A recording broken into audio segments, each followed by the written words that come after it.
what's up mga Katoy TV Sports? Well, mabilisan lamang po ito. Ito na po ang ating topic. Okay, makakahirit pa ba ng sudden death game ang Phoenix at ang San Miguel?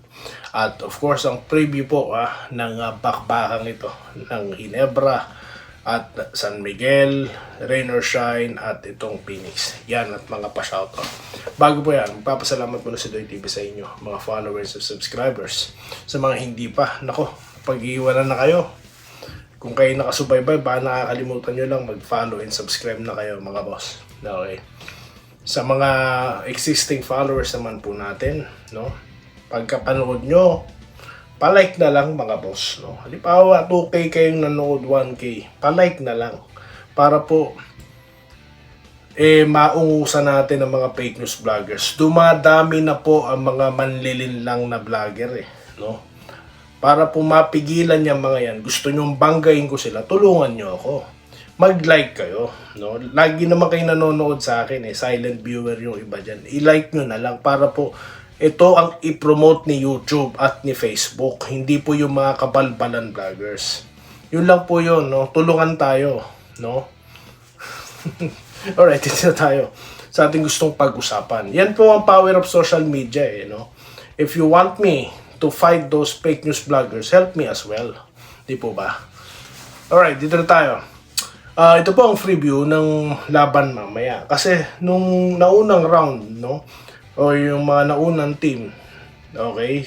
Sa twice to beat, nakahirit ng sudden death games, Ngayon, ito po mabigat itong mga maglalabang ito, no?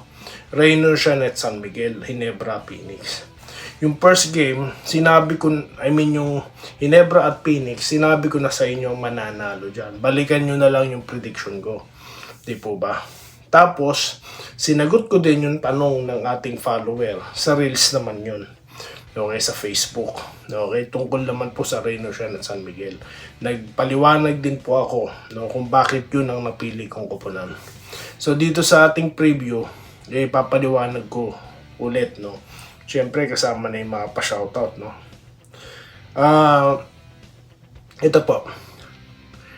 Pinipili ko ang San Miguel sa matchup po ng Rain or Shine. Bakit po?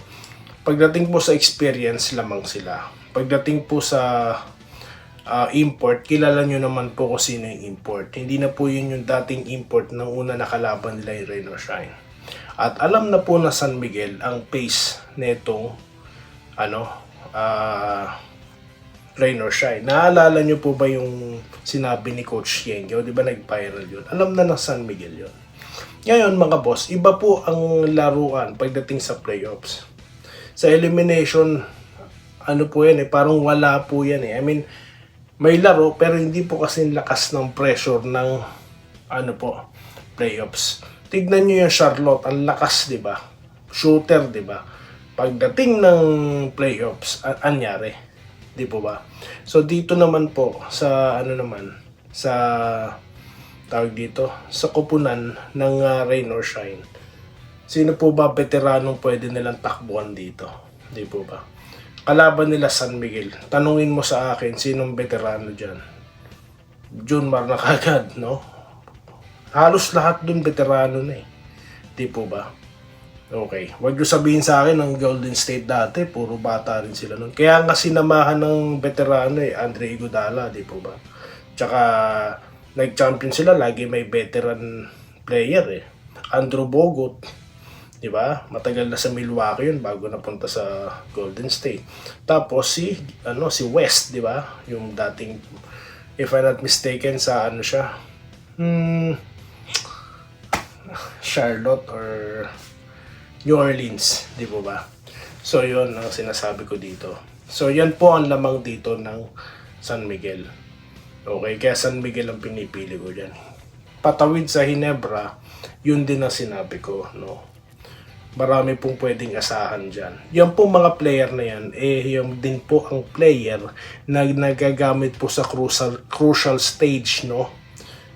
At ang pinaglalaban naman nila ay bandila. Sila po ang gilas. Di po ba?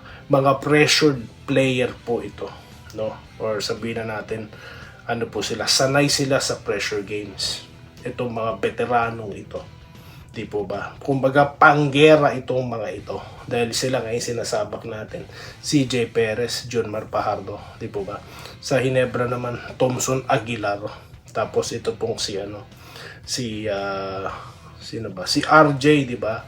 Lumaban na rin ng Gilas. So yun ang sinasabi ko dito. Kaya po sinasabi ko ang mananalo dito is San Miguel at Ginebra. Ginebra, San Miguel. Galing ano? So yan po ang topic natin ngayon. Shoutout na po tayo. Marami pong nag-aalala mga fans. Batid ko po ang inyong pag-aalala. Bakit?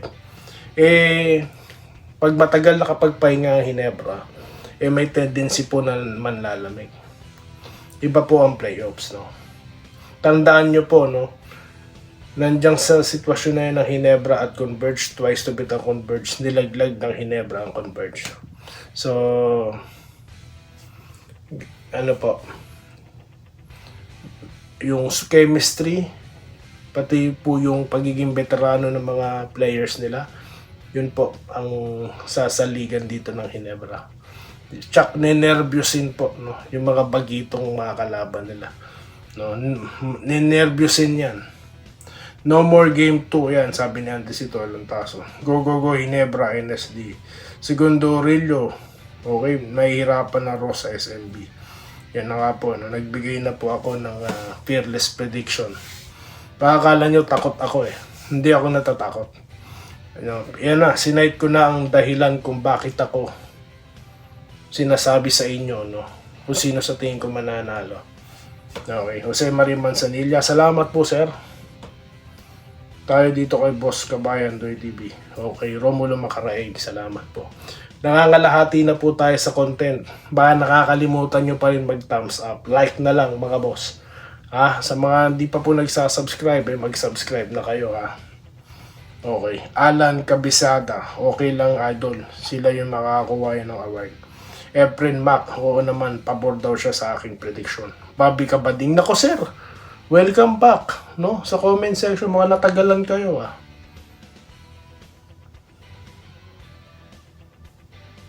Salamat po ha. Norman Flores, o naman idol, sabi niya. Charles De La Cruz, shoutout po ha. Laging nanonood. Aba, ngayon ka lang nag-comment sir ha. Okay, taga San Miguel, Bulacan ito si sir. Okay, Charles, munti ko na sabihin Charles Chu. Jose Marie Manzanilla, o naman, ikaw pa ba? Salamat po sir. Sara Hegia, huwag hayaan umabot sa game 2. Tapusin na daw. Carlito Buliman, nag-good day. Prediction ko naman SMB Ginebra yan. Actors Vlog, Solid Ginebra, Idol, Sis Jawo, Kagiwa, Luxin, Baldavid Aquino, Elta Brand. Magkasabay tayo, sir. Vincent or Vince Jericho Sales, nagpapa-shoutout. GSM daw, Wenceslao Hapon. Dapat daw po isang laro lang. Okay. Abraham Portillo, nagpapa-shoutout. Melcor Tepora, tama ka yan idol, di dapat magkampante sa laro. Abraham Portillo, okay, at most improved daw si Troy. I agree, 100%. Panalo dyan SMB at Ginebra. Yes na yes, ikaw pa, solid kami sa iyo. Salamat po Enrique Rivero, mabuhay kayo. Clodoaldo Prasdilla, nag-good PM. Carl Yantero, okay. Shoutout po sir. Joscoro Sampang, matagal na kayo ulit nag-comment sir ha. Shoutout ha, welcome back. Pabor ako sa maging BPCC RJ. Pabor din ako best import si ano. Sabi ko na RJ Labutong. Jonathan De Castro, nag-good day. Romulo Macaraeg. Floriano Flores, Nemensio Maranan. Oy, salamat po sir ha. May na po yung mga bosses no, ng mga silent viewer lumalabas na. Eduardo Placer, wala na po game 2. Oh. Okay yan, agreed. Si Arvin Tolentino naging BPC kahit di nakapasok sa finals. Yan po mga nag-iisip dito ng mga followers ni Doy TV. Yung iba pinipilit, bolik kayo ng bolik. Ang tanong, makakapasok ba sila? Di po ba? So, baka balik nyo sa akin, hindi sila makakapasok, si bolik pa rin yan. Di po ba? No, galing nito nag-comment ah. Danny Del Questro, hindi na raw paiisahin. Jeans ako, favor sa Jeans, injured si Rivero, pero mahirap sabihin, pero abangan na lang. Robert Quebia, 1 game lang daw po. Romel Mercado, na-book na po ang Phoenix sa Bora Cup. Nakabook na po ba? Alia Barrientos yan, Sherwin, Danilo de la Cruz, Joel Bentino. Marami daw pong natatakot sa Hinebra. Ninenervyos na po talaga sila. No? Abis kaysa kay Gray. Caleb Trevor. Vincent Nava, Marilu Cruz, Bon Ryan Cantor, Louis Machenzo, Rodante Sabida. Para daw sa kanya si Juanito Alibay, Robert Bolick ang BPC para sa akin, hindi kalakasan ng import nila sa local best team ko. Yun na nga po eh. Ang tanong, makakalusot po ba sa TNT? Kasi ang prediction ko po, TNT yan eh. Yan po ang prediction ko eh. Sa TNT. Kasi gusto ko manalo TNT. Masaya ang asaran sa finals, mga boss. Di po ba? Gusto ko po, sarap panoorin si Chatresha kasi bol-bol mag-asaran habang, tas sa gitna ng napakaraming fans, di po ba? Yun lamang po ang ating topic sa ngayon. Salamat po, no? Kung nakalimutan niyo po mag-like, ngayon po mag-like na kayo. Salamat po ulit, ha? Pinupuwersa ko na kayo, no? Ganyan dito, puwersa dito. Hindi, kasi gusto nyong sawatahin natin ng mga fake news vloggers. Gusto nyong banggain ko eh. You have to help me. Kailangan ko ng network, no? Di ba? Yun lang. Salamat po sa inyo lahat. Mabuhay po kayo. Happy viewing, mga boss. Salamat po sa panonood. Subscribe na para sa mga susunod na basketball at boxing videos.